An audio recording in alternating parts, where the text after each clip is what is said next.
Praise the lord. సహోదరులు భక్సింగ్ గారి అనుభవంలో దేవుడు తనకు బయలుపరిచిన దైవ మర్మములు.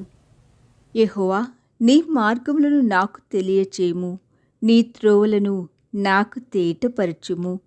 కీర్తన గ్రంథం 25:4.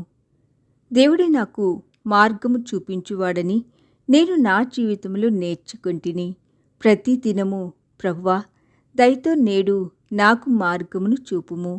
నేను బలహీనుడను, నీవు నా యొద్ద నుండి ఏమి కోరుచున్నావో చూపించుము. నేనేమి చేయవలెనో, ఎచ్చటికి పోవలెనో చూపించుమని నేను ప్రార్థించుచుంటిని. దేవుని ఏర్పాటును కనుగొని వెంటనే విధేయతను చూపించుచుంటిని. రాత్రివేళ మోకరించి, ప్రభువా, నా ప్రేమ నీకు సంపూర్ణ తృప్తిని కలిగించినదా? నేను నిన్ను తృప్తిపరిచిన ఎడల నాతో మాట్లాడుము అని అడుగుచుంటిని. క్రీస్తు ప్రభు ప్రకాశమానమైన వేకువ చుక్క. ప్రకటన గ్రంథం 22:16. చాలామంది వ్యవసాయదారులు గడియారముల మీద ఆధారపడరు. పొలములకు పోవలసినను, తెల్లవారుజామున ప్రయాణం చేయవలసినను వేకువ చుక్కను చూచి ఎంత సమయమైనదో గ్రహించి బయలుదేరుదురు. వారు దిక్కులను కూడా ఈ చుక్కలను చూచియే కనుగొందురు.